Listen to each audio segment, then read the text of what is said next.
श्रीगुरुभ्यो नमः हरिः ओम् हयग्रीवं चिदानन्दविग्रहं सदनुग्रहं दशग्रीवं चिरं शापान्मणिग्रीवविमोचनं स्वनामग्रहणादेव निरस्तग्रहविग्रहं वृन्दावनगतं वन्दे ब्रह्मरुद्रेन्द्रवन्दितम् स्वान्तस्थानन्तशय्याय पूर्णज्ञानरसारणसे उत्तुङ्गवाक्तरङ्गाय मध्वदुर्गाब्धये नमः। गुरुमखिलगुणज्ञं सद्गुणैकाधिवासं शमदमपरिनिष्टं सत्त्वनिष्ठं वरिष्ठं सकलसुजनशिष्टं नित्यनिर्धोतकष्टं हयमुखपदनिष्ठं मां भजन्तु प्रपन्नाः। पूज्याय राघवेन्द्राय सत्यधर्मरताय च भजतां कल्पवृक्षाय नमतां कामधेनवे लीलाकरार्चितानन्तलीला गोपालपालिकान् विद्यापयोनिधीन् वन्दे विद्यागुरुन् ब्रह्मचर्य हरिप्रीतिसुविद्यावादशालिनः इष्टदां कष्टहर्तॄन्नः विद्यामान्यान् मुनीन् नमः। वादिराजपदद्वन्द्ववारिजासक्तमानसान् विश्वप्रियगुरून् वन्दे मन्दोऽहं देविशुद्धये।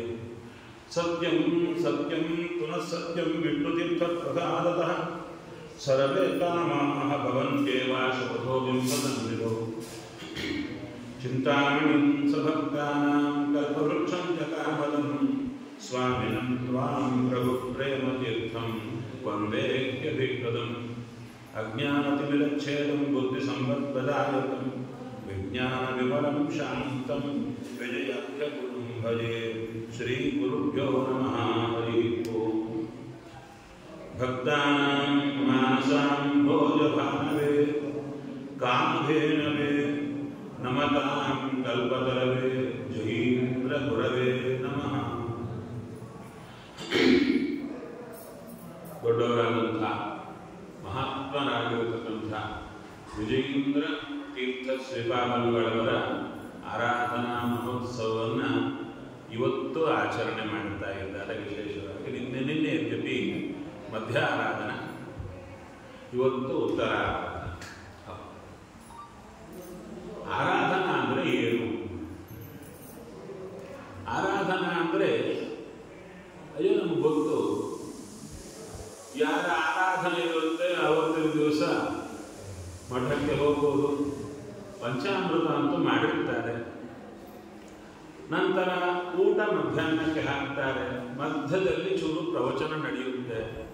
ಅವತ್ತಿನ ದಿವಸ ಪ್ರವಚನ ಕೇಳೋದು, ಊಟ ಮಾಡೋದು, ನಂತರ ಹೋಗೋ ಕಾಲಕ್ಕೆ ಎಲ್ಲ ಮರೆತು ಹೋಗೋದು. ಯಾಕೆ? ಎಲ್ಲ ತಲೆಯಲ್ಲಿ ಇಟ್ಕೊಂಡ್ರೆ ಮತ್ತು ತಿರುಗಾ ಆರಾಧನೆ ಬಂದಾಗ ಕೇಳಲಿಕ್ಕೆ ಏನಿರುತ್ತೆ ಎಲ್ಲ ಗೊತ್ತಿರುತ್ತೆ. ಆದ್ದರಿಂದ ಅದಕ್ಕೆ ಹೇಳ್ತಾ ಇದ್ದಾರೆ, ನೀವು ಕೇಳುವವರು ಎಷ್ಟು ಮರೀತೀರಿ ಅಷ್ಟು ನಮಗೆ ಲಾಭ. ಯಾಕೆ ಅಂದರೆ ನೀವು ಮರೆತರೆ ತಾನೇ ಮತ್ತು ನಮ್ಗೆ ಹೇಳಲಿಕ್ಕೆ ಬರುತ್ತೆ, ಹೌದಲ್ವೇ? ಆದ್ದರಿಂದ ಇದು ಆರಾಧನೆ ಒಂದು ರೀತಿಯ ಏನು, ಎಲ್ಲರೂ ಸೇರಿ ದೊಡ್ಡವರ ಪ್ರಸಾದ. ಈಗಲೇ ಆಚಾರ್ಯರು ಹೇಳಿದರು, ಭಗವಂತನ ಪ್ರಸಾದ ನಮ್ಮ ಹೊಟ್ಟೆಗೆ ಹೋದರೆ ಅದು ಎಷ್ಟು ಭಾಗ್ಯ ಅಂತ ಹೇಳ್ತಾರೆ. ಎಂಥ ಭಾಗ್ಯ ಅನ್ನೋದು ಕೃಷ್ಣಾಮೃತ ಮಹಾರಣವದಲ್ಲಿ ಆಚಾರ್ಯ ವಿಸ್ತಾರವಾಗಿ ಹೇಳ್ತಾ ಬರ್ತಾರೆ. ಅದಕ್ಕೆ ಆ ಪ್ರಸಾದ ಸ್ವೀಕಾರ ಮಾಡಬೇಕು, ಗುರುಗಳ ಪ್ರಸಾದ ಸರಿ. ಆದರೆ ಪ್ರಧಾನವಾಗಿ ಆರಾಧನಾ ಅಂದರೆ ಆ ಮಹಾತ್ಮರು ಯಾರು ಕಥಾನಾಯಕರಿದ್ದಾರೆ ಅವರ ಸ್ಮರಣೆ ಮಾಡಬೇಕು. ಆ ಸ್ಮರಣೆ ಮಾಡೋದರಲ್ಲಿ ಏನಾದರೂ ಒಂದು ವಿಶೇಷ ಇದೆಯಾ? ಯಾಕೆ ಪ್ರತಿ ಸಲ ವಿಜಯೇಂದ್ರರ ಆರಾಧನೆ ಆಗುತ್ತೆ, ಆರಾಧನೆ ಆದಾಗ ಮತ್ತು ಪುಸ್ತಕ ಅದೇ ತೆಗಿತೀವಿ, ಇರೋದು ಒಂದೇ ಪುಸ್ತಕ, ಹೋಗ್ತಾನೆ ವಿಜಯೇಂದ್ರ ವೈಭವ. ಇನ್ನು ವಿಶೇಷವಾಗಿರತಕ್ಕಂಥ ವಿಜಯೇಂದ್ರರ ಕುರಿತು ಮಾಡಿದ ಕಾವ್ಯ ಇನ್ನೊಂದಿದೆ. ಆ ಎರಡು ವಿಶೇಷ ನೋಡೋದು, ಅಲ್ಲಿ ಹೇಳಿದ ಮಹಿಮೆಗಳನ್ನು ಹೇಳ್ತಾ ಹೋಗೋದು.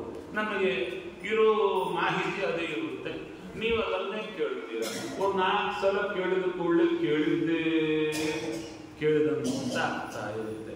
ಅಪ್ಪ ಅದೇ ಕೇಳಬೇಕಲ್ಲ, ಸರಿ ಇವತ್ತು ಬರಬೇಕು, ಅವ್ರ ಕಥೆ ಕೇಳಬೇಕು, ಗೊತ್ತಿದ್ದೆ ಅಂತ ಕೇಳೋ ಕಾಲಕ್ಕೆ ಆಸಕ್ತಿ ಹೊರಟೋಗಿರುತ್ತೆ. ಆಸಕ್ತಿ ಹೋಗಿರುತ್ತೆ. ಅಯ್ಯೋ ಇದೇ ಕಥೆ, ರಾಯರ ಕಥೆ ರಾಯರ ಆರಾಧನಾ ಕಾಲಕ್ಕೆ ಅದೇ ಕಥೆಯನ್ನು ಹೇಳ್ತಾ ಇರ್ತೀವಿ. ಆ ಕೊನೆಗೇನು ಇದು ಕೇಳಿದ್ರೆ ಒಂಚೂರು ಪುಣ್ಯ ಬರುತ್ತೆ ಅಂತ ಅಲ್ಲಿಗೆ ಟಾರ್ಗೆಟ್ ಇರುತ್ತೆ.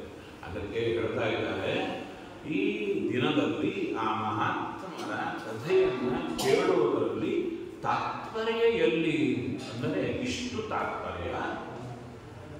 ಜಗತ್ತಿನಲ್ಲಿ ಪ್ರತಿಯೊಬ್ಬ ಜೀವರಲ್ಲಿ ಭಗವಂತ ಇದ್ದಾನೆ. ಹೌದೌದು. ನಿಮಗೆ ದೇವರಿದ್ದಾರೋ ಇಲ್ಲೋ? ಡೌಟ್ ಇದೆಯಾ? ಇಲ್ಲಲ್ಲ. ದೇವರಿಲ್ಲ ಅಂದ್ರೆ ನಮ್ಮನ್ನ ಹೊರಗಾಕ್ತಾರೆ. ಹೌದು ತಾನೆ? ನಮ್ಮನ್ನ ಇಲ್ಲಿ ಕೂಡಿಸೋದೇ ಇಲ್ಲ. ಅದರಿಂದ ಜಗತ್ತಿನಲ್ಲಿ ಭಗವಂತ ಎಲ್ಲರೊಳಗಿದ್ದಾನಲ್ಲ, ಆ ಭಗವಂತ ಏನು ಮಾಡುತ್ತಾ ಇದ್ದಾನೆ? ಪ್ರತಿಯೊಬ್ಬರಿಂದ ಆಕ್ಟಿವಿಟಿ ಮಾಡಿಸ್ತಾ ಇದ್ದಾನೆ. ನಮ್ಮಿಂದ ದಿನದ ಆಕ್ಟಿವಿಟಿ ಮಾಡಿಸ್ತಾ ಇದ್ದಾನೆ. ಹೆಚ್ಚಿಗೆ ಏನು ಮಾಡಿಸ್ತಾ ಇಲ್ಲ ಅಲ್ವಾ? ದಿನದಲ್ಲಿ ಏನೋ ಒಂದಿಷ್ಟು ಸ್ನಾನ, 1 ತಾಸು ಆಚೆ ಈಚೆ ಗಡಿಬಿಡಿ ಮಾಡ್ತೀವಿ ಮನೆಯಲ್ಲಿ. ಅದಕ್ಕೇನೋ ಹೆಸರಿಡ್ತೀವಿ ಸಾಧನೆ ಅಂತ. ಹೋಗ್ತಾನೆ. ಆಂಗ್ಲದಲ್ಲಿ ಹೇಳಬೇಕಾದ್ರೆ ಅದನ್ನ spiritual mechanical process. It is a mechanical process. ಅದು ಮೆಕ್ಯಾನಿಕಲ್ ಆಗಿ ಮಾಡ್ತಿರ್ತೀವಿ. ಅದಕ್ಕೆ ಹೆಸರು ಸ್ಪಿರಿಚುವಲ್ ಪ್ರಾಸೆಸ್ ಅಂತಷ್ಟೇ. ಹೌದು. ಕೊನೆಗೆ ದೇವರ ಪೂಜಾ ಮುಗಿದ ಮೇಲೆ ಆದರೂ ದೇವರ ಸ್ಮರಣೆ ಬಂದರೆ ಜಾಸ್ತಿ.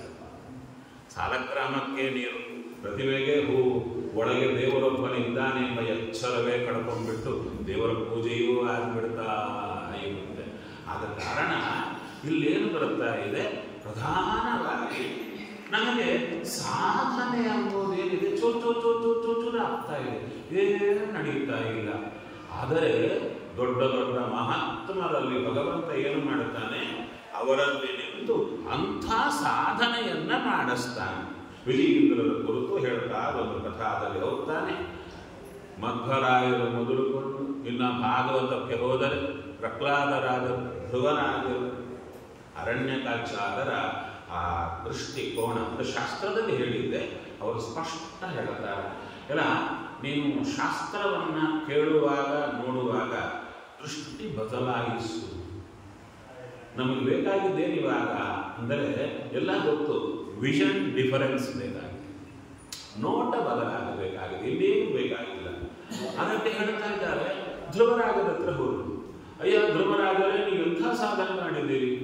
ಬೇಕಾದ್ರೆ ಚಾತುರ್ಮಾಸ ಬರ್ತಾ ಇದೆ, ನೀವು ಪ್ರಯತ್ನ ಮಾಡಬಹುದು. ಮೊದಲನೇ ತಿಂಗಳು 3 ದಿನಕ್ಕೊಮ್ಮೆ ಹಣ್ಣು ತಗೊಂಡಿದ್ರು. 2ನೇ ತಿಂಗಳು 6 ದಿನಕ್ಕೊಮ್ಮೆ ಎಲೆ ತಿಂದಿದ್ರು.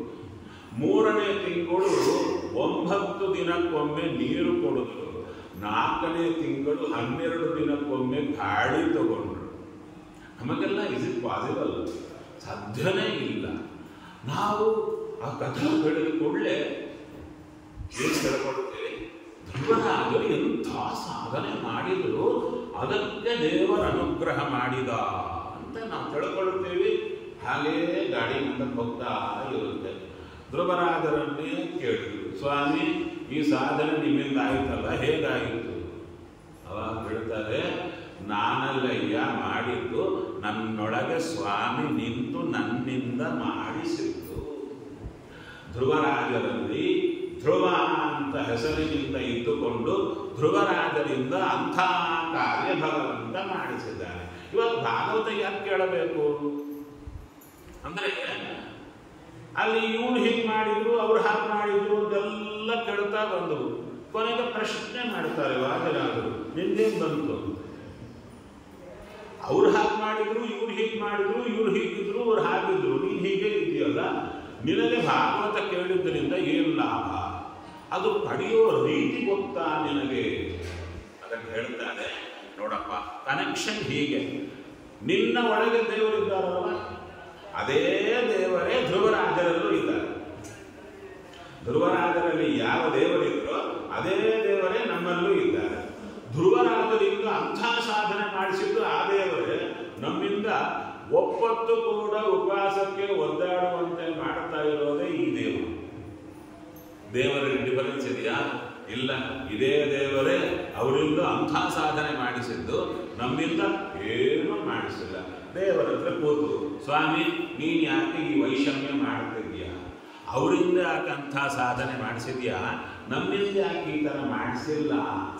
ಅವಾಗ ದೇವರಿಂದ ನಿನಗೂ ಬೇಕಾ? ನಿನ್ನ ಯೋಗ್ಯತೆಗೆ ತಕ್ಕಂತೆ ಚೆನ್ನಾಗಿ ಮಾಡಿಸಬೇಕಾ? ಹೌದು ಸ್ವಾಮಿ. ಹಾಗಾದರೆ ಒಂದು ಕೆಲಸ ಮಾಡು. ಏನು? ದೊಡ್ಡ ದೊಡ್ಡ ಮಹಾತ್ಮರಲ್ಲಿ ಭಗವಂತ ಏನಿದ್ದಾನಲ್ಲ, ಅವನೇ ಅಲ್ಲಿ ಅಂಥ ಸಾಧನೆ ಮಾಡಿಸಿದ್ದಾನೆ, ಅವನೇ ನನ್ನೊಳಗಿದ್ದಾನೆ ಅಂತ ತಿಳಿ. ನನ್ನೊಳಗಿದ್ದ ಸ್ವಾಮಿಯೇ ಅಲ್ಲಿ ನಿಂತು ಇಂಥ ಕಾರ್ಯ ಮಾಡಿಸಿದ್ದಾನೆ ಅಂತ ತಿಳಿದು ದೇವರಲ್ಲಿ ಅಯ್ಯ ನನ್ನಿಂದಲೂ ಇಂಥ ಸಾಧನೆ ಮಾಡಿಸು ಅಂದಾಗ ದೇವರು ಸ್ಯಾಂಕ್ಷನ್ ಮಾಡ್ತಾನಂತೆ. ಇದನ್ನು ಬಿಂಬಕ್ರಿಯಾನುಸಂಧಾನ ಅಂತ ಹೇಳ್ತಾರೆ. ಬಿಂಬಕ್ರಿಯಾನುಸಂಧಾನ ಅಂದರೆ ನನ್ನೊಳಗೆ ಬಿಂಬನೆ ಅಲ್ಲಿ ಗುರುಗಳಲ್ಲಿ ನಿಂತು ಮಾಡಿಸಿದ್ದಾನೆ. ಹಾಗಾದರೆ ನಮ್ಮೊಳಗೆ ಯಾವ ಸ್ವಾಮಿ ಇದ್ದಾನೆ ಅವನೇ ವಿಜಯೇಂದ್ರ ತೀರ್ಥರಲ್ಲಿ ನಿಂತು ಇಂತಿಂಥ ಸಾಧನೆ ಮಾಡಿಸಿದ ಅಂತ ಅವರ ಚರಿತ್ರೆಯನ್ನು ಚೆನ್ನಾಗಿ ಪ್ರತಿ ವರ್ಷ ಕೇಳುವಾಗ ಅದೇ ಕಥೆಯನ್ನು ಕೇಳುವಾಗ ಇವರಿಂದ ಭಗವಂತ ಹೀಗೆ ಮಾಡಿಸಿದ ಅಂತ ಕೇಳೋಣ.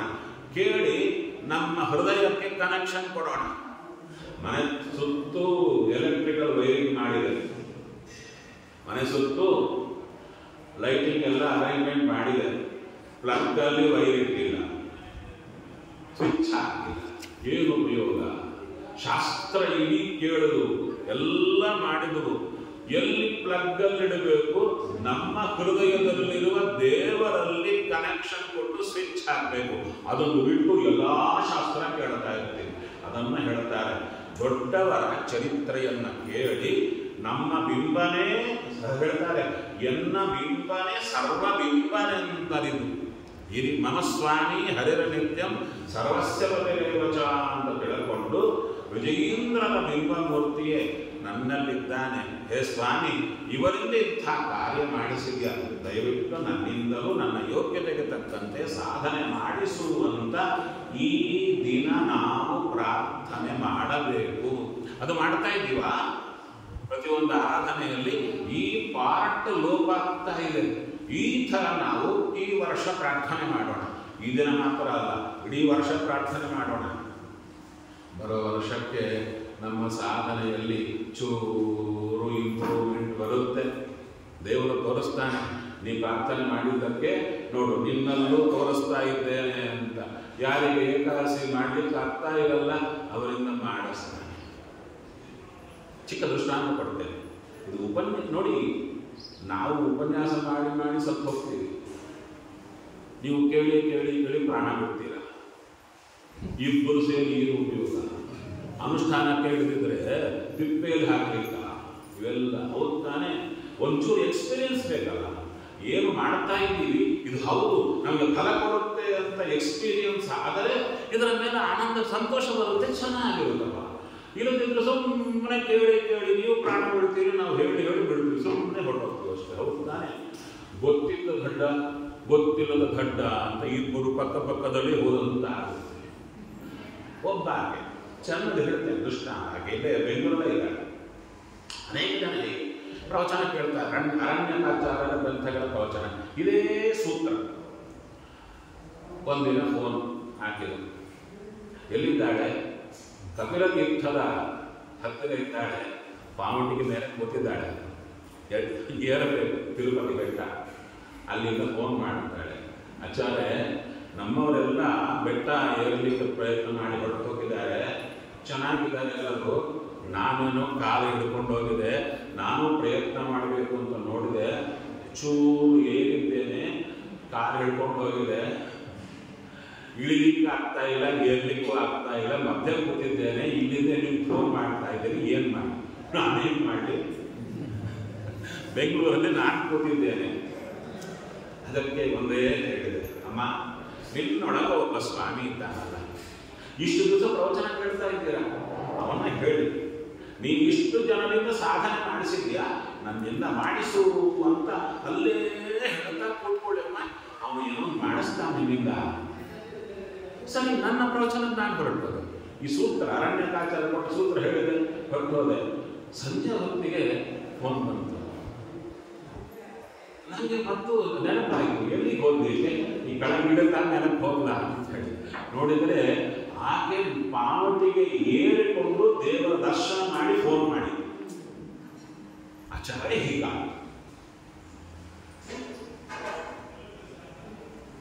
ನೀವು ಹೇಳಿ ಸತ್ಯ, ಅವನೊಬ್ಬರಿದ್ದಾನೆ, ಹೀಗೆ ಪ್ರೊಟೆಕ್ಟ್.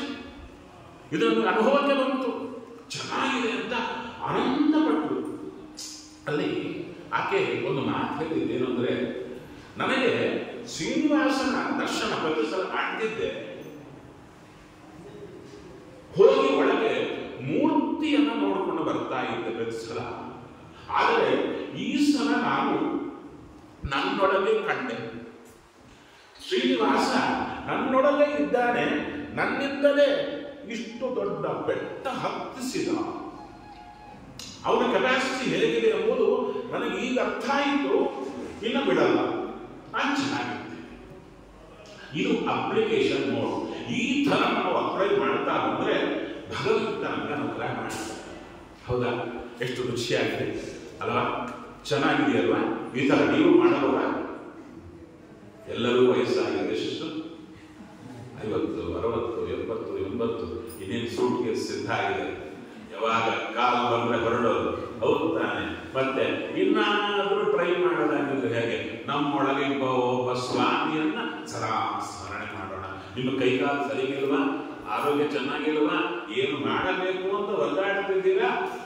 ಒಳಗಿದ್ದ ಸ್ವಾಮಿ ಹತ್ರ ಡಾಕ್ಟರ್ಗೆ ಫೋನ್ ಮಾಡಿ ಹೇಳ್ಕೊಡ್ತೀರಾ, ಪಕ್ಕದವರಿಗೆ ಫೋನ್ ಮಾಡಿ ಹೇಳ್ಕೊಡ್ತೀರಾ.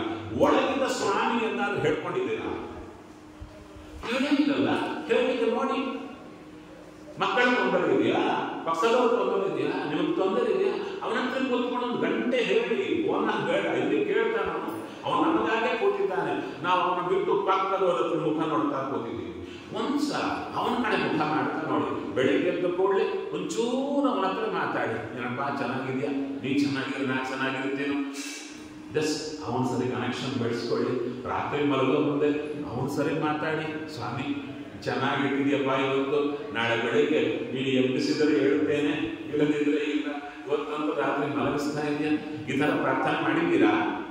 ರಾತ್ರಿ ಮಲಗೋ ಕಾಲಕ್ಕೆ ಇಲ್ಲಲ್ಲ, ಮತ್ತೆ ಯಾಕೆ ಬಗ್ಬೋದು? ಮತ್ತೆ ಸಂಸ್ಕೃತದಲ್ಲಿ ಸ್ತೋತ್ರಗಳು ಹೇಳ್ತೀವಿ, ಹೌದು?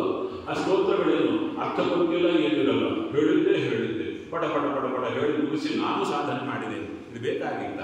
ಅದಕ್ಕೆ ಹೇಳ್ತಾರೆ, ಹೇಳಿ ಸ್ತೋತ್ರಗಳು ಹೇಳಿ. ನಿಮಗೆ ಬಂದ ಕನ್ನಡ ಭಾಷೆಯಲ್ಲೇ ದೇವರ ಜೊತೆಗೆ ಕಾಂಟ್ಯಾಕ್ಟ್ ಬೆಳೆಸಿಕೊಳ್ಳಿ. ಅವನು ಮಾತಾಡಕ್ಕೆ ಸಿದ್ಧ, ಅವನು ನಿಮ್ಮ ಜೊತೆಗೆ ಇರ್ಲಿಕ್ಕೆ ಸಿದ್ಧ. ಹೌದು ತಾನೆ? ಅಂತ ಆ ಸ್ವಾಮಿಯ ಜೊತೆಗೆ ನಾವು ವಿಶೇಷವಾಗಿ ಸಂಪರ್ಕ ಪಡೆಯಬೇಕಾದರೆ ಕಥಾ ಕೇಳಬೇಕು ದೊಡ್ಡವರು. ಏನಂತ? ನಿಮ್ಮೊಳಗೆ ನಿಂತು ಸ್ವಾಮಿ ಇಂಥ ಕಾರ್ಯ ಮಾಡಿಸಿದ, ಆ ಸ್ವಾಮಿಯ ಪರಿಚಯ ನಮಗೆ ಮಾಡಿಕೊಡಿ ಅಂತ ವಿಜಯೇಂದ್ರರನ್ನ ನಾವು ಕೇಳಬೇಕು. ಹೌದು ತಾನೆ? ವಿಜಯೇಂದ್ರರ ಆರಾಧನೆ ಏನು ಕೇಳಬೇಕು, ವಿಜಯೇಂದ್ರರನ್ನಾಗ ಏನು ಕೇಳಬೇಕು ಗೊತ್ತಿಲ್ಲ. ಹೌದು ತಾನೆ? ಅದಕ್ಕಂದ್ರು ವಿಜಯೇಂದ್ರರು ಎಷ್ಟು ಬರೆದರು ಗ್ರಂಥಗಳು? 104. ಅವನ್ನ ಕೇಳೋದು. ನೀವೊಂದು ಸಂಶಯ ಬಂದಿರುತ್ತಲ್ಲ, ಆಚಾರ್ಯ ನೀವು ವಿಜಯೇಂದ್ರರ ಕುರಿತು ಹೇಳೇ ಇಲ್ಲ, ಇಷ್ಟೊತ್ತಾಯಿತು. ವಿಜಯೇಂದ್ರರನ್ನ ಕೇಳೋದು. ನೀವು 104 ಗ್ರಂಥ ಬರೆದ್ರಲ್ಲ, ಅದರ ಸಾರ ಚೂರು ಹೇಳ್ತೀರಾ ಅಂದ್ರೆ ಇಷ್ಟೊತ್ತು ಹೇಳಿದ್ದು ಅದೇ ಸಾರ. ನಿಮ್ಮೊಳಗಿರುವ ದೇವರ ಕಡೆ ಮುಖ ಮಾಡುವುದೇ ಇಷ್ಟು ಗ್ರಂಥಗಳ ಸಾರ. ಇಷ್ಟು ಗ್ರಂಥ ಓದಿ ಅವನ ಕಡೆ ನೋಡದೆ ನಮ್ಮ ಪಾಡಿಗೆ ನಾವು ವಾದಗಳು ಮಾಡುತ್ತಾ ಕೂತರೆ, ವೇದ ಓದಲು ಬರೆದು ವಾದ ಮಾಡಲು ಹಾಗೆಯಾಗಲು ಬುಧನ ಪಾದ ನಂಬದೆ. ಅದರಿಂದ ಒಳಗಿರುವ ಸ್ವಾಮಿಯ ಕಡೆ ನಾವು ಡೈವರ್ಟ್ ಆಗಬೇಕು, ವಿನಯವಾಗಬೇಕು. ಅದರಿಂದ ಅವನ ಕಡೆ ಮನಸ್ಸು ಮಾಡಿ ನಾವು ಅವನ ಜೊತೆ ಸಂಪರ್ಕ ಬೆಳೆಸಿಕೊಳ್ಳೋಣ. ಹಾಗಾದರೆ ದೊಡ್ಡವರ ಚರಿತ್ರೆ ಒಂದು 10 ನಿಮಿಷ ನೋಡೋಣ. ನೋಡಿದರೆ ವಿಜಯೇಂದ್ರರ ಕುರಿತು ಅವರ ಹೆಸರು ವಿಠಲಾಚಾರ್ಯ ಅಂತ ಹೆಸರು. ಚಿಕ್ಕ ಹುಡುಗ ತಂದೆ ತಾಯಿಗಳು ಆ ಮಗುವನ್ನು ಪಡೆದ ಮೇಲೆ ವ್ಯಾಸರಾಜರು ಹೇಳಿದರು ಅವರಿಗೆ. ಇವರೆಲ್ಲರೂ ಹೀಗೆ, ಬ್ರಹ್ಮಣ್ಯ ತೀರ್ಥರು ಹಾಗೆ, ನಮ್ಮ ವ್ಯಾಸರಾಜರು ಹಾಗೆ, ಎಲ್ಲರನ್ನ ಅವರವರ ಮಕ್ಕಳಿಂದ ತಂದುಬಿಟ್ರು. ತಂದು ಆ ದೊಡ್ಡವರೇ ಬೆಳೆಸಿದರು. ವ್ಯಾಸರಾಜರನ್ನ ಹಾಲು ಕೊಟ್ಟು ಬೆಳೆಸಿದ್ದು ತಾಯಿ ಅಲ್ಲ, ಬ್ರಹ್ಮಣ್ಯ ತೀರ್ಥರು ಬೆಳೆಸಿದರು. ಸಾಲಗ್ರಾಮಕ್ಕೆ ಅಭಿಷೇಕ ಮಾಡಿದ ಹಾಲಿನಿಂದ ಬೆಳೆಸಿದರು ವ್ಯಾಸರಾಜರನ್ನ. ಹಾಗೆ ನಮ್ಮ ವಿಠ್ಠಲಾಚಾರ್ಯರನ್ನ ವ್ಯಾಸರಾಜರು ತಮ್ಮ ಕೈ ಕೂಸಾಗಿ ಬೆಳೆಸಿದರು. ಅದ್ಭುತವಾಗಿ ಬೆಳೆದ ಮೇಲೆ ಉಪನಯನ ಆಯಿತು. ತಂದೆ ತಾಯಿಗಳು ಒಂದೇ ನಿಶ್ಚಯ, ದೊಡ್ಡವರ ಕೈಗೆ ಕೊಟ್ಟಿದ್ದೇವೆ, ಅವನು ಚೆನ್ನಾಗಿರ್ತಾನೆ. ಎಲ್ಲೂ ಯಾರೂ ಪ್ರತಿಭಟನೆ ಇಲ್ಲ. ನಮ್ಮ ಬ್ರಹ್ಮಣ್ಯ ತೀರ್ಥರ ವಿಷಯದಲ್ಲಾಗಲಿ, ಶ್ರೀಪಾದರಾಜರ ವಿಷಯದಲ್ಲಾಗಲಿ ಎಲ್ಲೂ ಯಾರೂ ಪ್ರತಿಭಟನೆ ಮಾಡಲಿಲ್ಲ. ತಂದೆ ತಾಯಿಗಳು ಚೂರು ಇತ್ತು ಅಭಿಮಾನಗಳು. ಗುರುಗಳು ಹೇಳೇ ಬಿಟ್ರು, ನಿಮ್ಮ ಮಕ್ಕಳು ಬಂದ ಕಾಲಕ್ಕೆ ನೀವೇ ಮಠಕ್ಕೆ ಸೇರ್ಕೊಂಡ್ಬಿಡಿ, ಮಠದಲ್ಲಿ ಬಿಟ್ರೆ ಮಗ ದೂರ ಆತ ಅನ್ನೋ ದುಃಖವೇ ಇಲ್ಲ ಅಂದರು. ಮಠಕ್ಕೆ ಬಂದರು. ನಂತರ ಆ ಮಗುವಿಗೆ ಉಪನಯನ ಆಯಿತು. ಹೇಳ್ತಾರೆ, ಉಪನಯನ ಆಗೋ ಕಾಲಕ್ಕೇನೆ ಸನ್ಯಾಸವು ಕೊಟ್ಬಿಟ್ರು. ಉಪನಯನ ಆದ ಕೂಡಲೇ ಸ್ವಲ್ಪ ಕಾಲಕ್ಕೆ ಸನ್ಯಾಸ ಕೊಟ್ಟುಬಿಟ್ಟು ಎಲ್ಲ ಅಂದರು. ಚಿಕ್ಕ ಹುಡುಗನಿಗೆ ಸನ್ಯಾಸ ಯಾಕೆ ಅಂದರು. ಅವರು ಬಂದದ್ದೇ ಸನ್ಯಾಸ ತಗೊಳ್ಳಿಕ್ಕೆ ಅಂತ ಹೇಳಿ, ಯಾಕೆ ಸ್ವರೂಪ ಗೊತ್ತಿರ್ತವರಿಗೆ ದೊಡ್ಡವರಿಗೆ. ಆದ್ದರಿಂದ ಅದ್ಭುತವಾಗಿ ಪಂಡಿತರಾದರು. ವಿಷ್ಣು ತೀರ್ಥ ಅಂತವರಿಗೆ ಹೆಸರು. ಅವರ ವ್ಯಾಸರಾಜರಂದ್ರೆ 24 ಜನ ಸನ್ಯಾಸಿ ಶಿಷ್ಯರಿದ್ದರು. ಅದರಲ್ಲಿ ಕೇಶವಾದಿ ನಾಮಗಳಿಂದ 24 ಜನ ಸನ್ಯಾಸಿಗಳಿದ್ದರು. ಅದರಲ್ಲಿ ಇವರು ವಿಷ್ಣು ಅಂತ, ವಿಷ್ಣವೇ ನಮಃ ಅಂತ ವಿಷ್ಣು ತೀರ್ಥ ಅಂತ ಬಂದಿತ್ತು. ಹೇಳ್ತಾರೆ, ಅವರು ವ್ಯಾಸರಾಜರ ಹತ್ರ ಎಂಥ ಅಧ್ಯಯನ ಮಾಡಿದರು ಅಂದರೆ 9 ಸಲ ಸುಧಾಧ್ಯಯನ ಮಾಡಿದ್ರಂತೆ. ಸುಧಾ ಗ್ರಂಥ 9 ಸಲ ಅಧ್ಯಯನ ಮಾಡಿದರು. ಸಮಾನ ನಮ್ಮ ತಲೆಗೆ ಬಂದ್ಬಿಡುತ್ತೆ ಅಲ್ಲ. ಎಲ್ಲರೂ 1 ಸಲ ಅಧ್ಯಯನ ಮಾಡಿ ಮಂಗಳ ಮಾಡಿಕೊಂಡು ಹೋಗ್ತಾರೆ. ಇವರು 9 ಸಲ ಅಧ್ಯಯನ ಮಾಡಿದ್ರು ಅಂದರೆ ಅಂಥ ದಡ್ಡರೇನು ಇಲ್ಲ. ಅವರ ಮಂಗಳ ಕಾಲಕ್ಕೆ ಇಡೀ ಸುಧಾ ಗ್ರಂಥಕ್ಕೆ 9 ರೀತಿಯಾದ ಅರ್ಥಗಳು ಹೇಳಿದ್ರಂತೆ. ತಂದು ಬಡದೋದ್ರೆಲ್ಲರೂ. ಅಂಥ ರೀತಿಯಾದ ಪಾಂಡಿತ್ಯ ನಮ್ಮ ವಿಜಯೀಂದ್ರರದ್ದು. ಅಂಥದ್ದೇ ಪಾಂಡಿತ್ಯ ನಮ್ಮ ವಾದಿರಾಜರದ್ದು. ಇಬ್ಬರು ದಿಗ್ಗಜಗಳು. ಅದಕ್ಕೆ ಪುರಂದರದಾಸರು ಹೇಳ್ತಾರೆ, ವ್ಯಾಸರಾಜರು ಅಂತ ಹೇಳುವಾಗ, ವಿಜಯೀಂದ್ರ ವಾದಿರಾಜರೆಂಬ ನಿಜ ಶಿಷ್ಯರನ್ನು ಪಡೆದೆ ಅಂತ. ಅಲ್ಲಿ ಯದ್ಯಪಿ ತುಂಬಾ ಜನ ಶಿಷ್ಯರಿದ್ದಾರೆ, ಆದರೆ ಆ ಇಬ್ಬರ ಕುರಿತು ಅದ್ಭುತವಾದ ಮಾತನ್ನು ಹೇಳ್ತಾರೆ. ತುಂಬ ಚೆನ್ನಾಗಿದೆ. ಅವರಿಬ್ಬರು ಒಂದೇ ಥರ. ವಾದಿರಾಜರ ಮುಂಭಾಗದಲ್ಲಿ ವೇದವ್ಯಾಸರು, ಹೌದಾ? ನೋಡಿದ್ದೀರಾ? ಸೋದೆಯಲ್ಲಿ ಪಕ್ಕದಲ್ಲೇ ಅವರ ಶಿಷ್ಯರು ಭೂತರಾಜ. ಇಲ್ಲೂ ನಮ್ಮ ವಿಜಯೀಂದ್ರರಂದ್ರೆ ಎದುರಿಗೆ ಲಕ್ಷ್ಮೀನಾರಾಯಣ, ಪಕ್ಕದಲ್ಲೇ ಅವರ ಶಿಷ್ಯರು ಒಬ್ಬರು ಇದ್ದಾರೆ. ಅಲ್ಲಿ ಗಿಡದ ಹತ್ರ ಹೋದರೆ, ಒಳಗೆ ಹೋದರೆ ಆ ಸರೋವರದ ಅಲ್ಲಿ ಮುಖವಾಡ ಅಲ್ಲಿ ಇಟ್ಟಿರ್ತಾರೆ. ಅನುಭವ ಪಡೆದವರಿಗೆ ಅನುಭವ. ಅಲ್ಲೊಂದು ಭೂತರಾಜರ ಸನ್ನಿಧಾನವಿದೆ. ಇಬ್ಬರು ಒಂದೇ ಥರ ಪವಾಡ ತೋರಿದಂಥ ಜ್ಞಾನಿಗಳು. ಅದಕ್ಕೆ ಅಲ್ಲಿ ನಮ್ಮ ವಿಜಯೀಂದ್ರರು ಅದ್ಭುತವಾದಂಥ ಆ ರೀತಿಯಲ್ಲಿ ಅಧ್ಯಯನ ಮಾಡಿಕೊಂಡು ನಂತರ ಒಬ್ಬ ಮಹಾತ್ಮರು ಹಂಪಿಗೆ ಬಂದರು. ಯಾರು ಅಂದರೆ ಸುರೇಂದ್ರ ತೀರ್ಥರು ಬಂದರು. ರಾಘವೇಂದ್ರ ಸ್ವಾಮಿಗಳ ಮಠದ ಮಹಾನುಭಾವರಾಗಿರ್ತಕ್ಕಂಥ ಸುರೇಂದ್ರ ತೀರ್ಥರು ಬರ್ತಾ ಇದ್ದಾರೆ. ಸುರೇಂದ್ರ ತೀರ್ಥರು ಸಾಮಾನ್ಯರಲ್ಲ, ಮಹಾತ್ಮರು. ಅವರು ಬರೋದೇ ಹಂಪಿಗೆ ಬರೋ ಕಾಲಕ್ಕೆ. ನೀವು ಹಂಪಿಗೆ ಹೋಗಿದ್ದೀರಾ? ಹಂಪಿಯಲ್ಲಿ ಏನು ಕಾಣುತ್ತೆ ಅಂದರೆ, ಸರಿಯಾಗಿ ನೋಡಿದವರಿಗೆ ತುಳಸಿ ವನ ಕಾಣುತ್ತೆ.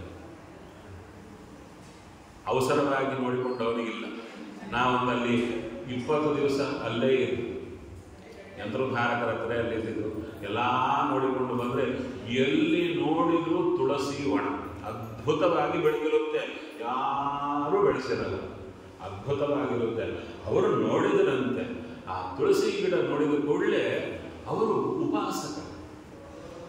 ಉಪಾಸಕರು ಅಂದರೆ ಅವರ ಲಕ್ಷಣಗಳೇ ಬೇರೆ ಬೇರೆ ಬೇರೆ ಬೇರೆ. ಅದನ್ನು ದಾಸರು ಹೇಳ್ತಾರೆ. ಏನು ಅಂದರೆ ದೇವರ ನೈವೇದ್ಯಕ್ಕೆ ಹಣ್ಣು ಎಷ್ಟು ಇಡ್ಲಿಕ್ಕಾಗುತ್ತೆ ನಿಮಗೆ? ಏನಾದರೂ ಒಂದ ಎರಡ ಮೂರ ನಾಲ್ಕು ಐದು ಆರು ಇನ್ನು ಸ್ವಾಮಿಗಳ ಥರ ತಟ್ಟೆ ತಟ್ಟೆ ಇಡ್ಲಿಕ್ಕಾಗಲ್ಲ. ಅದೇನು ಮಾರ್ಕೆಟಿಂದ ತರ್ತಾರೆ, ಒಂದು 2 ಡಜನ್ ತಂದಿರ್ತಾರೆ. ಹೌದಾ? ಸಾಮಾನ್ಯವಾಗಿ ತರೋದು ದೇವರ ನೈವೇದ್ಯಕ್ಕೆ ಇಡೋ ಕಾಲಕ್ಕೆ ಇರೋದು 1 2. ಹಾಗೆ ಅದೇ ಹಣ್ಣು ಒಂದು ವಾರಕ್ಕೆ ಸೆಟ್ ಮಾಡಿರ್ತಾರೆ. ಅದೇ ಥರ ಕೊಟ್ಟು ಅವರವರ ಯೋಗ್ಯತೆಗೆ ತಕ್ಕಂತೆ. ಹೌದಾ? ಅದಂತ ದಾಸರಂದ್ರು, ಯಾಕೆ ಹಿಡಿತಡೆ ಮಾಡ್ತೀರಾ? ದೇವರಿಗೆ ನೈವೇದ್ಯಕ್ಕೆ ಹಣ್ಣು ಬೇಕಲ್ಲ, ಚಿಂತನೆ ಮಾಡಿ. ಏನು? ಜಗತ್ತಿನಲ್ಲಿ ಯಾವ ಯಾವ ಕಾಡಿನಲ್ಲಿ ಯಾರು ಉಪಯೋಗಿಸದ ದೇವರಿಗೆ ನೈವೇದ್ಯ ಮಾಡದ ಹಣ್ಣುಗಳು ರಾಶಿ ರಾಶಿ ಬಿದ್ದಿವೆ. ಅಂಥ ಹಣ್ಣುಗಳೆಲ್ಲ ಅಲ್ಲಿಂದಲ್ಲೇ ಕೃಷ್ಣಾರ್ಪಣ ಅನ್ನಿ ಅಂತಾರೆ. ಈ ಟೆಕ್ನಿಕ್ ನಮ್ಗೆ ಗೊತ್ತಿಲ್ಲ, ದಾಸರಾಯ ಹೇಳ್ಕೊಡ್ತಾರೆ. ಇದು ಸುರೇಂದ್ರರು ಮಾಡ್ತಾ ಇದ್ದಾರೆ. ಬಂದರು, ತುಳಸಿ ಗಿಡಗಳೆಲ್ಲ ನೋಡಿದ್ರು ಅನಂತ ಬಿಡ್ತು. ಎಷ್ಟಂತ ಕಿತ್ತುತ್ತಾ ಕೊಡೋದು ತುಳಸಿ ಗಿಡ. ಹೌದು ತಾನೆ? ಅದಕ್ಕೆ ನೋಡಿದ್ರು ಅಲ್ಲಲ್ಲಿರುವ ದಳಗಳು ಅಲ್ಲೇ ಕೃಷ್ಣಾರ್ಪಣದ ಹೋಗ್ಬಿಟ್ರು. ಏನ್ರಿ ಅವರು? ಎಲ್ಲ ಗಿಡಗಳಲ್ಲಿರುವ ಎಲ್ಲ ದಳಗಳು ದೇವರಿಗೆ ಕೃಷ್ಣಾರ್ಪಣ ಆಗ್ಬಿಡುತ್ತೆ, ಪೂಜೆ ಆಗ್ಬಿಡ್ತು. Easiest process. ಸರಿ, ಇತ್ತ ಅವ್ರು ಬಂದು ಬಿಡಾರ ಮಾಡಿ ಬರ್ತಾ ಇದ್ದಾರೆ. ಇತ್ತ ವ್ಯಾಸರಾಜರು ಪೂಜೆಗೆ ಶಿಷ್ಯ ತುಳಸಿ ತರ್ಲಿಕ್ಕೆ ಹೋಗಿದ್ದಾರೆ. ಫ್ರೆಶ್ ಆಗಿ ತಂದ ಇಟ್ಟ. ನೋಡ್ತಾರೆ ವ್ಯಾಸರಾಜರು, ಎಲ್ಲ ಇದು ನಿರ್ಮಾಲ್ಯನೋ ಅಂತ. ನಮಗದು ಗೊತ್ತಾಗಲ್ಲ, ಹಸಿ ಇದ್ರೆ ಸಾಕು, ಅದ್ರ ಮೇಲೆ ಹಾಕ್ತಿದ್ದೇವೆ ಅಂತ ಅದನ್ನು ಹೇಳ್ತಾರೆ. ಅದೇ ಸ್ವಾಮಿ ಇವಾಗೇ ತಂದೆ ಗಿಡದಿಂದ, ಈ ತಂದಿದ್ದು ಗಿಡದಿಂದನೇ, ಆದರೆ ಇದು ನಿರ್ಮಾಲ್ಯ ಹೇಗೆ ಗೊತ್ತಾಯಿತು? ಅದು ಹೇಳ್ತಾರೆ, ಒಂದೇ ತುಳಸಿ ದಳ, ಅದರೊಳಗೆ ಭಗವದ್ ರೂಪ ಇರುತ್ತೆ. ಸಮರ್ಪಣೆ ಮಾಡಲಿಕ್ಕೆ ಮುಂದೆ ಒಂದು ರೂಪ ಇರುತ್ತೆ, ಸಮರ್ಪಣೆ ಮಾಡಿದ ಮೇಲೆ ಆ ರೂಪ ಬದಲಾಗುತ್ತೆ. ಈ ಟೆಕ್ನಾಲಜಿ ನಮ್ಗೆ ಗೊತ್ತಿಲ್ಲ, ಅದು ಅವ್ರಿಗೆ ಗೊತ್ತು. ಆ ತುಳಸಿ ನೋಡಿದ ಕೂಡಲೇ ಅಲ್ಲಿ ಇರಬೇಕಾದ ರೂಪ ಇಲ್ಲ, ಬೇರೆ ಕೂತಿದೆ. ಅದಕ್ಕೆ ನೋಡಿ ಹೇಳ, ತುಳಸಿ ನಿರ್ಮಾಲ್ಯವೋ ಅಂದ್ರು. ಇಷ್ಟು ಅಡ್ವಾನ್ಸ್ ಅವರು, ನಮಗೇನು ಗೊತ್ತಿಲ್ಲ, ಏನು ಹಾಕಿರ್ತಾರೆ. ಅವಾಗ ನೋಡಿದ್ರು ಜ್ಞಾನ ದೃಷ್ಟಿಯಿಂದ, ಈ ತುಳಸಿ ಗಿಡದಲ್ಲಿದ್ದದ್ದೇ ನಿರ್ಮಾಲ್ಯ ಆಗಬೇಕಾದರೆ ಹೇಗಾಯಿತು ಅಂತ ಅವರು ಜ್ಞಾನ ದೃಷ್ಟಿಯಿಂದ ನೋಡಿದರೆ ಗೊತ್ತಾಯಿತು. ಸುರೇಂದ್ರ ತೀರ್ಥರು ಬಂದರು, ಅವರೇ ಕೃಷ್ಣಾರ್ಪಣ ಅಂದರು ಅಂತ ಗೊತ್ತಾಗಿ ಅವರನ್ನು ಬರಮಾಡಿಕೊಡ್ತಾರೆ. ಏನು ಅದ್ಭುತ ಜ್ಞಾನಿಗಳ ಸಮಾಗಮ. ಇಬ್ಬರು ಮಾನಸ ಪೂಜೆಯಲ್ಲಿ ಧುರೀಣರಾದರು, ಅದ್ಭುತರಾದರು. ಸರಿ, ಬರ್ತಾರೆ. ಇಬ್ಬರ ಪಟ್ಟದ ದೇವರ ಪೂಜಾ ಎಲ್ಲ ಆಗುತ್ತೆ. ಆಗುವ ಕಾಲಕ್ಕೆ ಅಂದರೆ ಪೂಜಾ ಮುಗಿಯಿತು. ನಮ್ಮ ಸುರೇಂದ್ರ ತೀರ್ಥರು ವ್ಯಾಸರಾಜರನ್ನ ಕೇಳ್ತಾರೆ, ನಮಗೊಂದು ಅಪೇಕ್ಷೆ ಇದೆ. ಏನು ಅಪೇಕ್ಷೆ? ನಮಗೆ ಉತ್ತರಾಧಿಕಾರಿ ಬೇಕಾಗಿದೆ. ಅದಕ್ಕೆ ನಿಮ್ಮ ಹತ್ತಿರ ಇರುವ ವಿಷ್ಣು ತೀರ್ಥನನ್ನ ನಮಗೆ ಕೊಡಿ, ಅವರನ್ನು ನಮಗೆ ಕೊಡಿ, ನಮಗೆ ಮುಂದೆ ಪಟ್ಟಕ್ಕೆ ಬೇಕು ಅಂತ. ಅದಕ್ಕೆ ವ್ಯಾಸರಾಜರು ಏನು ಹೇಳಬೇಕು? ಅವನನ್ನ, ಹುಡುಗ ವಿಠಲನನ್ನ ಬೆಳೆಸಿ ವಿಷ್ಣು ತೀರ್ಥಾಚಾರ್ಯರನ್ನಾಗಿ ಮಾಡಿದ್ದೇ ನಿಮಗಾಗಿ ಮಾಡಿದ್ದು. ಈ ವ್ಯಕ್ತಿಯನ್ನ ಅವಶ್ಯ ಕರ್ಕೊಂಡು ಹೋಗಬಹುದು. ಆದರೆ ನಮ್ಮಲ್ಲಿ ದುರಂತ, ಸಮಾಜದಲ್ಲಿ ದುರಂತ ಏನಾಗಿದೆ ಅಂದರೆ, ಕಥೆಗಳನ್ನೆಲ್ಲ ತಿರುಚಿ ಹೇಳಿದ್ದಾರೆ. ಎಲ್ಲ ಸಮಾಜದಲ್ಲಿ ಹಾಗೆ ವಿಷದಂತೆ ಸ್ಪ್ರೆಡ್ ಆಗಿದೆ. ಈ ವಿಷಯದಲ್ಲಿ ಕಥೆ ಬಂದಿದೆ. ಏನು ಅಂದರೆ, ಸುರೇಂದ್ರ ತೀರ್ಥರು ಬಂದರು, ಅವರಿಗೆ ವಿಷ್ಣು ತೀರ್ಥರು ಬೇಕು ಅಂತ ಅನಿಸ್ತು. ಅದಕ್ಕೆ ಭಿಕ್ಷಾಕಾರದಲ್ಲಿ ಕೈಯಲ್ಲಿ ತೀರ್ಥ ಹಾಕ್ಕೊಂಡು ವ್ಯಾಸರಾಜರ ಕಡೆ ನೋಡಿದ್ರಂತೆ. ನಾವು ಕೂಡಬೇಕಾ ಬೇಡವಾ? ಅಲ್ಲ, ಭಿಕ್ಷಾ ಕೂಡಿಸೋದೇ ಕೂಡ್ಲಿಕ್ಕೆ. ಕೂಡಬೇಕಾ ಬೇಡವಾ ಅಂದರೆ ವಿಷ್ಣು ತೀರ್ಥಾಚಾರ ಕೊಟ್ಟರೆ ಕೂಡ್ತೀವಿ, ಇಲ್ಲ ಅನ್ನದಂತೆ. ಅದಕ್ಕೆ ವ್ಯಾಸರಾಜರು ದುಃಖದಿಂದ, ಅಯ್ಯೋ ಕೊಡಲ್ಲ ಅಂದರೆ ಯತಿಗಳು ಊಟ ಕೊಡಲ್ಲ, ಕೊಟ್ಟರೆ ಶಿಷ್ಯ ಹೊರಗ್ತಾನೆ, ಏನು ಮಾಡಬೇಕು? ತಪ್ಪಿದ್ದಲ್ಲ ಅಂತ ಕೊಟ್ಟರು. ಸಣ್ಣ ಇದು ಹೇಳ, ನಿಮ್ಮನೆಗೆ ಯಾರೋ ಆಚಾರ ಬಂದರು, ನೀವೇನೋ ಪೂಜೆ ಹಾಕಿ ಅಂತ ಕರೆದ್ರಪ್ಪ.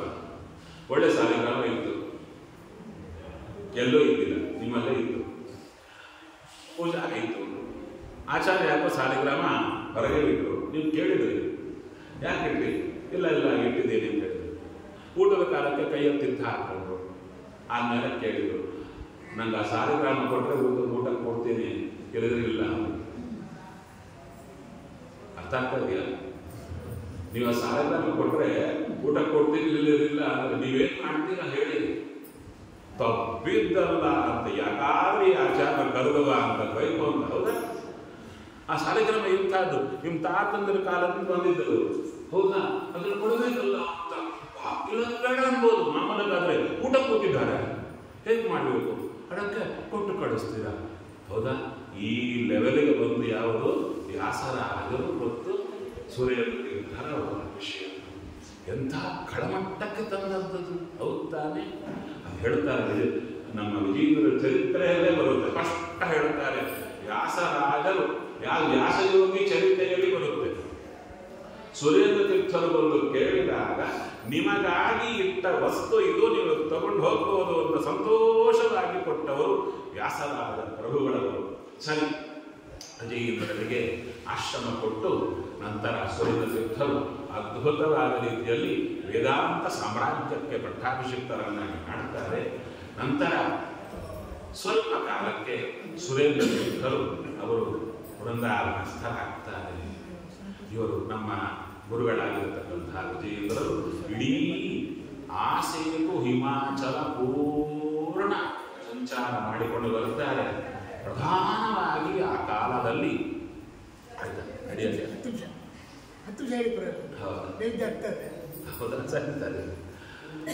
ಯಾಕಂದ್ರೆ ಊಟ ಆಗಲಿ ಪ್ರವಚನ ಆಗಲಿ ಇನ್ನ ಬೇಕು ಅನ್ನುವಾಗಲೇ ನಿಲ್ಲಿಸ್ಬೇಕು, ಸಾಕು ಅನ್ನುವಷ್ಟು ಮಾಡಬಾರ್ದು.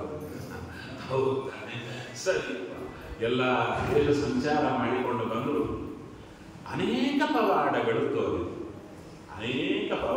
ತೋರಿದ್ರು.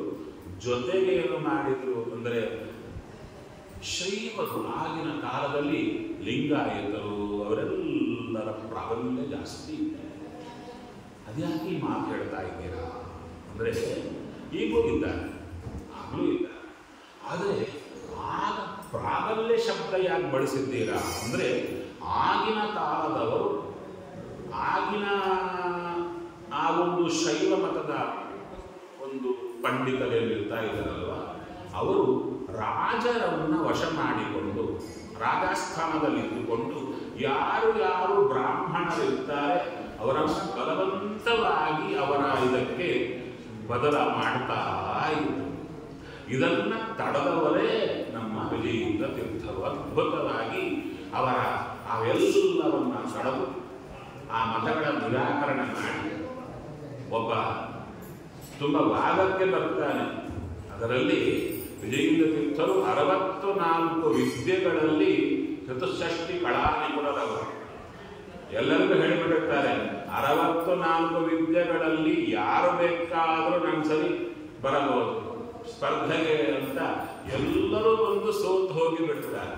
ಒಬ್ಬ ಬರ್ತಾನೆ, ಮಾಯಾ ಪ್ರಯೋಗ ಮಾಡುತ್ತೇನೆ ನಾನು, ನೀವು ತಡ್ಕೊಳ್ಳಿಕ್ಕಾಗುತ್ತೆ, ಏನು ಬೇಕಾದರೂ ಮಾಡ್ಕೋ ಅಂತ ಹೇಳ್ತಾನೆ. ಅವ ಬರ್ತಾನೆ, ಬಂದು ದೊಡ್ಡ ಮಂಡಲ ಹಾಕ್ತಾನೆ. ಮಂಡಲ ಹಾಕಿ ಎಲ್ಲ ಮಾಡಿ ಇವ್ರ ಮೇಲೆ ಪ್ರಯೋಗ ಮಾಡ್ಲಿಕ್ಕೆ ಹೋಗ್ತಾನೆ. ಮಂತ್ರವೇ ಅವನ ಬಾಯಿಯಿಂದ ಹೊರಡುತ್ತಾ ಇಲ್ಲ. ನೋಡುತ್ತಾರೆ, ಇವ್ರು ನಗ್ತಾ ಇದ್ದಾರೆ, ಮಾಡು ನಿಮ್ಮ ಮಂತ್ರ ಪ್ರಯೋಗ. ಆ ರೀತಿಯಲ್ಲಿ ಅನೇಕ ಪವಾಡಗಳು ತೋರಿದ್ರು. ಆದರೆ ಒಂದು ದೊಡ್ಡವರ ದೊಡ್ಡ ಸ್ಥಿತಿಗೆ ಪವಾಡಗಳಿಂದ ಅಡಿಯಬಾರದು. ಯಾಕೆ ನಮಗೆ ಅವರು ಪವಾಡಗಳು ಯಾಕೆ ತೋರ್ತಾರೆ ಅಂದ್ರೆ, ನಮ್ಮ ಬದುಕಿನಲ್ಲಿ ನಂಬಿದ್ದೀವಿ ದೇವರನ್ನ ಅಂದುಕೊಂಡು ಹೋಗ್ತಾ ಇರ್ತೀವಿ, ಮಧ್ಯದಲ್ಲೇ ಸಂಶಯಗಳು ಕಾಡ್ತಾ ಇರುತ್ತೆ. ದಿನಾಲೂ ಚೆನ್ನಾಗಿ ನಡೀತಾ ಇದೆಯಾ ಜೀವನ, ನಮ್ಮಷ್ಟು ಭಕ್ತರು ಇನ್ಯಾರಿಲ್ಲ. ಮಧ್ಯೆ ಏಟು ಬಿತ್ತ, ಅವಾಗ ದೇವರು ಬೇಡ ದೇವ ಬೇಡ ಅಂತ ಗೊತ್ತಿರುತ್ತೆ. ಹೋಗ್ತಾನೆ. ಎಷ್ಟೋ ಜನ ಹೇಳ್ತಾರೆ, ನಮ್ಮ ಹುಡುಗ ಮೊನ್ನೆವರೆಗೂ ಏಕಾಸಿ ಮಾಡ್ತಿದ್ದ, ಏನು ವಾಯುಸುತ್ತಿ ಹೇಳ್ತಿದ್ದ, ಮಠಕ್ಕೆ ಹೋಗಿ ಬಡಿಸ್ತಿದ್ದ, ಎಲ್ಲ ಮಾಡ್ತಿದ್ದ, ಅದೇನೋ ಆಯಿತು. ಆದ ಕೂಡಲೇ ಈಗ ದೇವರು ಇಲ್ಲ, ದೇವ ಇಲ್ಲ, ಮುಖಕ್ಕೆ ಏನು ಗೋಪಿ ಚಂದ್ರನೂ ಹಚ್ಚಲ್ಲ, ಏನೂ ಮಾಡಲ್ಲ. ಯಾಕೆ? ಒಳಗಿರೋ ನಂಬಿಕೆ ದೃಢ ಸಹಿತ ಕಿತ್ತಿ ಬರುತ್ತಾ ಇರುತ್ತೆ ಮನುಷ್ಯರಾದವರಿಗೆ. ಅಂಥ ಕಾಲಕ್ಕೆ ದೊಡ್ಡವರು ಮಾಡಿದ ಪವಾಡಗಳನ್ನು ನೆನೆಸಿಕೊಂಡಾಗ ಚೂರು ಸಮಾಧಾನ ಸಿಗುತ್ತೆ. ಅಯ್ಯೋ ದೇವರಿದ್ದಾರಾ ಅಂತ ಸಂಶಯ ಬಂದಾಗ ಇದ್ದದ್ದಕ್ಕೆ ರಾಯರು ಸತ್ತವನನ್ನ ಬದುಕಿಸಿದರು ಅಂತ ನೆನಪಾದ್ರೆ ಚೂರು ಸಮಾಧಾನ ಹೀಗೆ ಅಂತ ಬರುತ್ತೆ. ಅದಕ್ಕಾಗಿ ಪವಾಡ ತೋರಿದ್ರಷ್ಟೇ ಹೊರತು ಪವಾಡದಿಂದಲೇ ಅವರನ್ನ ಅಡಿಯೋದಲ್ಲ. ಹಾಗಾದರೆ ವಿಜಯೇಂದ್ರ ತೀರ್ಥ ಗುರು ಸಾರ್ವಭೌಮರು ನಮಗೆ ಮಾಡಿದ ಉಪಕಾರವೇನು? ನಾವು ಆರಾಧನೆ ಮಾಡಬೇಕಲ್ಲ. ಆರಾಧನೆ ಮಾಡುವುದೇನು? ಒಬ್ಬರೇ ಕೂತು ಅವರನ್ನ ಸ್ಮರಣೆ ಮಾಡಬೇಕು. ನೀವು ನನಗಿಷ್ಟು ಉಪಕಾರ ಮಾಡಿದ್ದೀರಿ ಅಂತ, ಅದು ನಿಜವಾದ ಆರಾಧನೆ. ಅದು ಬಯಸ್ತಾರೆ ಅವರು. ಅವರ ತಲೆ ಮೇಲೆ ಒಂದು ಕೊಡವ ಪಂಚಾಮೃತ ಹಾಕಿದ್ರೆ ಅವರಿಗೆ ಇಷ್ಟ ಇಲ್ಲ.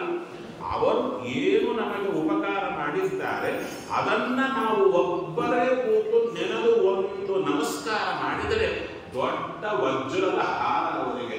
ಹಾಗಾದರೆ ವಿಜಯೇಂದ್ರರು ನಮಗೆ ಮಾಡಿದ ಉಪಕಾರವೇನು ಅಂತ ಹೇಳಿದರೆ ಭಗವಂತನ ಪರಿಚಯ ಮಾಡಿಕೊಟ್ಟರು ಜಗತ್ತಿಗೆ. ಅದ್ಭುತವಾದ ರೀತಿಯಲ್ಲಿ 104 ಗ್ರಂಥಗಳಿಂದ ಸಂಸ್ಕೃತದಲ್ಲಿ ಚೆನ್ನಾಗಿ ಪರಿಚಯ ಮಾಡಿಕೊಟ್ರು. ಹಾಗೆ ನಮ್ಮ ದುರಂತ ಏನು ಅಂದರೆ ವಿಜಯೇಂದ್ರ ತೀರ್ಥರು ಮಾಡಿದ ಕನ್ನಡದ ಹಾಡುಗಳು ನಮಗೆ ಸಿಕ್ಕಲಿಲ್ಲ. ಕನ್ನಡದಲ್ಲೂ ಅಷ್ಟು ಚೆನ್ನಾಗಿ ಹೇಳಿಕೊಟ್ರು. ಅಂದರೆ ಭಕ್ತರ ಮನಸ್ಸಿನಲ್ಲಿ ಸಂಶಯ ಬೀಜ ಕತ್ತರಿಸಿ ತತ್ವಜ್ಞಾನದ ನಿಧಿಯನ್ನ ಕೊಟ್ಟವರೇ ನಮ್ಮ ವಿಜಯೇಂದ್ರ ತೀರ್ಥ ಶ್ರೀಪಾದಂಗಳವರು. ಆ ರೀತಿಯಲ್ಲಿ ವಿಜಯೇಂದ್ರ ತೀರ್ಥರು ಅದ್ಭುತವಾಗಿರತಕ್ಕಂಥ 104 ಗ್ರಂಥಗಳನ್ನು ರಚನೆ ಮಾಡಿದರು ಮಹಾತ್ಮರವರು. ಅಷ್ಟೇ ಅಲ್ಲ, ನೀವು ಪಂಡಿತರು ಅಂತ ಕಲಿಸ್ಕೊಳ್ಬೇಕಾದ್ರು ನನಗೂ ಆಗಿದೆ ಈ ಜೀವನದಲ್ಲಿ. ನಿಮಗೂ ಇದೆಯಾ? ನಮ್ಮನ್ನ ಕರೀತಾರೆ, ಕಟ್ಟಿದ್ದಾರೆ, ಪಂಡಿತರು ಅಂತ ಕರೀತಾ ಇರ್ತಾರೆ. ನಿಮಗೂ ಏನಾದರೂ ಆಸೆ ಇದೆಯಾ ಪಂಡಿತರು ಅಂತ ಕರೀಬೇಕು ಅಂತ? ಇದ್ರೆ ನೋಡಿ, ಅವರು ವಿಜಯೇಂದ್ರರು ಬರೆದಂಥ 104 ಗ್ರಂಥಗಳ ಹೆಸರನ್ನು ತಪ್ಪಿಲ್ಲದೆ ಒಮ್ಮೆ ಹೇಳಿದ್ರೆ ನೀವು ದೊಡ್ಡ ಪಂಡಿತರೇ ಅಂತ ಹೇಳ್ಬಿಟ್ರು. ಅಂಥ ರೀತಿಯಲ್ಲಿ ಅವರ ಗ್ರಂಥ ಅಧ್ಯಯನ ಮಾಡೋದಲ್ಲ, ಗ್ರಂಥದ ಹೆಸರು ಹೇಳಲಿಕ್ಕೂ ಯೋಗ್ಯತೆ ಇರಬೇಕು ಅಂತ ಅಷ್ಟು ಚೆನ್ನಾಗಿ ಮಾಡಿ, ಸರಿಯಪ್ಪ ಏನೋ ಮಾಡಿದ್ರು ಈಗಲೂ ವೃಂದಾವನದಲ್ಲಿದ್ದು ನಮ್ಮನ್ನ ರಕ್ಷಣೆ ಮಾಡುತ್ತಾ ಇರುವ ಮಹಾತ್ಮರು. ಅವರ ಕುರಿತು ಹೇಳಬೇಕಾದರೆ ಬೇರೆ ದೊಡ್ಡ ಗ್ರಂಥವೇ ಬೇಕಾಗುತ್ತೆ. ಅಂಥ ದೊಡ್ಡ ವ್ಯಕ್ತಿತ್ವ ಅವರದ್ದು. ಅಂಥ ದೊಡ್ಡ ವ್ಯಕ್ತಿತ್ವ ಚಿಕ್ಕವರಂತೆ ಜಗತ್ತಿಗೆ ತಮ್ಮನ್ನು ತಾವು ತೋರಿಕೊಂಡು ಅವರು ವಿಶೇಷವಾಗಿ ವೃಂದಾವನ ಕುಂಭಕೋಣದಲ್ಲಿ ಪ್ರವೇಶ ಮಾಡುತ್ತಾರೆ ಮಹಾತ್ಮರು. ಈಗಲೂ ನೀವು ಕುಂಭಕೋಣಕ್ಕೆ ಹೋದರೆ, ಕುಂಭಕೋಣಕ್ಕೆ ಹೋಗಿದ್ದೀರಾ? ಹೋದರೆ ಬ್ರಾಹ್ಮಣರು ನಮಸ್ಕಾರ ಮಾಡೋದು ಆಚೆ ಇದೆ. ನಾವು ಗೊತ್ತಾದರೆ ನಮಸ್ಕಾರ ಮಾಡ್ತೀವಿ. ಅಲ್ಲಿ ಬೀದಿಯಲ್ಲಿ ಬರೋರು ಬೇರೆ ಬೇರೆ ಜನ ಎಲ್ಲ. ಅಲ್ಲಿ ಬಂದ್ರೆ ಚಪ್ಪಲಿ ರೋಡ್ಡಲ್ಲೇ ಬಿಟ್ಟು ನಮಸ್ಕಾರ ಮಾಡ್ಕೊಂಡು ಹೋಗ್ತಾರೆ. ಮಾತಾಡುವ ರಾಯರಲ್ಲಿ ಇವರಿಗೆ, ನಮ್ಮವರಿಗಿಲ್ಲ ಅಷ್ಟು ದೀಕ್ಷಾ ಅವರಿಗಿದೆ, ಹಣ ಕೊಡುತ್ತಾರೆ. ಅಲ್ಲಿರುವ ಶೈವರು ಶ್ರೀವೈಷ್ಣವರು ಅವರಿಗೆ ಗುರುಗಳಲ್ಲಿ ಎಂಥ ವಿಚಿತ್ರ ಭಕ್ತಿ ಅಂತ ಹೇಳಿದರೆ ಅಂಥ ರೀತಿಯಲ್ಲಿ. ಹೇಗೆ ಕಂಚಿಗೆ ನೀವು ಹೋದರೆ, ನಾವು ಕಂಚಿಗೆ ಹೋಗಿದ್ವಿ, ಕಂಚಿಗೆ ಹೋದರೆ ಅಲ್ಲಿ ವ್ಯಾಸರಾಜರ ಪ್ರಭಾವ ಎಂಥದ್ದು ಅಂದರೆ ನಾನು ಗ್ರಂಥದಲ್ಲಿ ಓದಿದ್ದೆ, ಚರಿತ್ರೆಯಲ್ಲಿ ಬಂದಿತ್ತು. ಅಂಥ ಪ್ರಭಾವ ತೋರಿದ್ರು ಕಂಚಿಯಲ್ಲಿ ಅಂತ.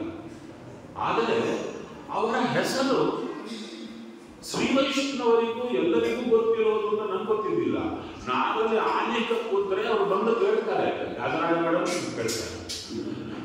ಅವ್ರಿಗೆ ಗೊತ್ತಿತ್ತು ಅಂತೆ ವ್ಯಾಸರಾಯ ಮಠ ಅಂತ. ನಿಮ್ದು ವ್ಯಾಸರಾಯ ಮಠ, ನೀವು ವ್ಯಾಸರಾಯ ಕಡೆಯವರ ಅಂತ ಕೇಳ್ತಾ ಇದ್ದಾರೆ. ಆಶ್ಚರ್ಯ ನನಗೆ, ಶ್ರೀವೈಷ್ಣವರ ಬಾಯಿಗೆ ವ್ಯಾಸರಾಯ ಹೆಸರು ಬಂತಲ್ಲ ಅಂತ.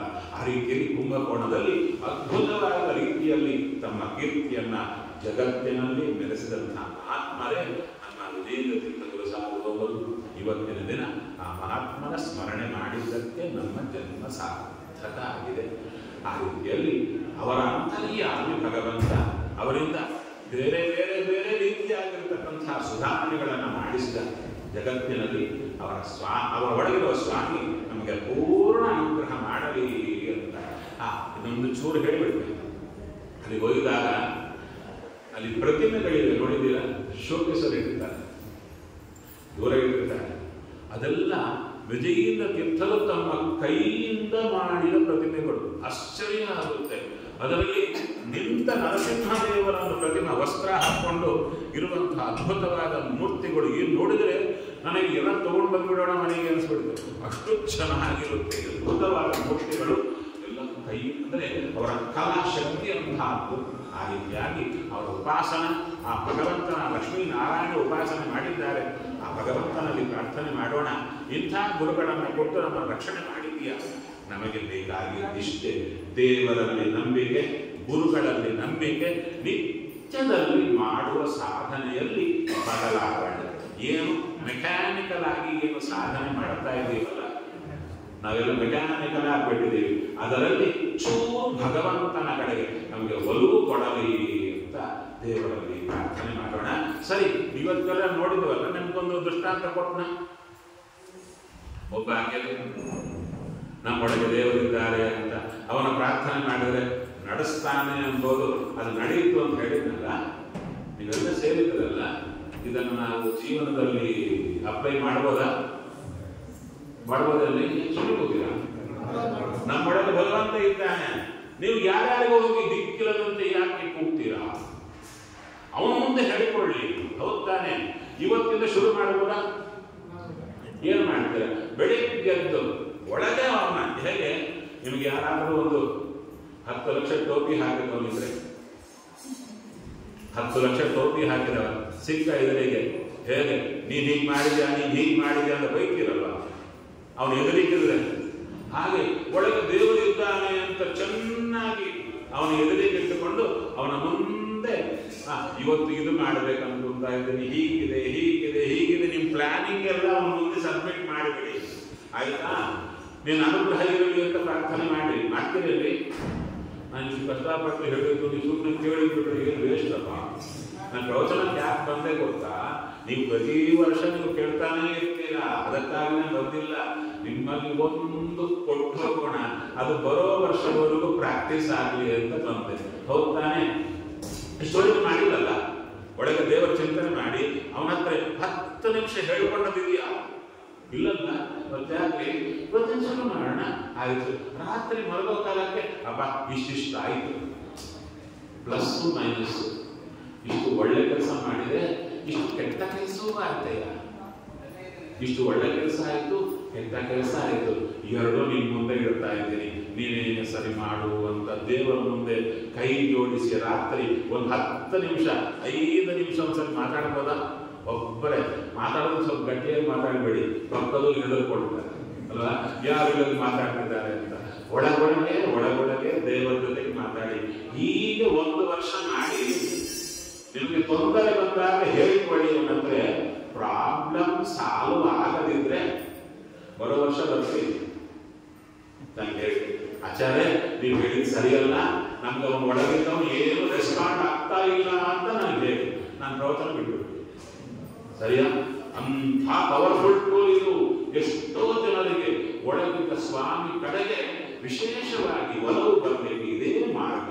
ಇದು ನಾನಲ್ಲ, ಮಧ್ವರಾಯರು ಮೊದಲುಕೊಂಡು ಎಲ್ಲರೂ ಮಾಡಿದ್ದೇ ಇದು. ಒಳಗಿದ್ದ ಸ್ವಾಮಿ ಹತ್ರ ಹೇಳಿಕೊಳ್ಳುವುದೇ ಪ್ರಾರ್ಥನಾ. ನಾವು ಬಿಟ್ಟು ಸುಮ್ಮನೆ ಪಟ ಪಟ ಪಟ ಪಟ ಹೇಳಿ ಹೋಗ್ತಾ ಇದೀವಲ್ಲ, ಇನ್ನಾದ್ರೂ ಬದಲಾಗೋಣ. ಹೌದಾ? ಆದ್ರಿಂದ ಈ ಆರಾಧನೆಗೆ ಬಂದದ್ದಕ್ಕೆ ಒಳ್ಳೆ ಗಿಫ್ಟ್ ಸಿಗ್ತಾ ನಿಮಗೆ, ಚೆನ್ನಾಗಾಯ್ತಾ? You can use it. ಹೌದು ತಾನೆ? ದೇವರೆಲ್ಲರಿಗೂ ಒಳ್ಳೆಯದು ಮಾಡಲಿ. ಒಳ್ಳೆ ಜ್ಞಾನ ಕಾರ್ಯಕ್ಕೆ ಪ್ರಾಧಾನ್ಯ ಕೊಟ್ಟು ನಮ್ಮ ಈ ಮಠದ ಸಮಿತಿಯವರು, ನರಹರಿ ಬಂದವರು ವಿಶೇಷವಾಗಿ ಎಷ್ಟು ಎಲ್ಲ ಕಡೆ ಜ್ಞಾನಾತ್ಮ ಪ್ರಸಾರ ಮಾಡುವುದರಲ್ಲಿ ತುಂಬ ಆಸಕ್ತರಾಗಿದ್ದಾರೆ.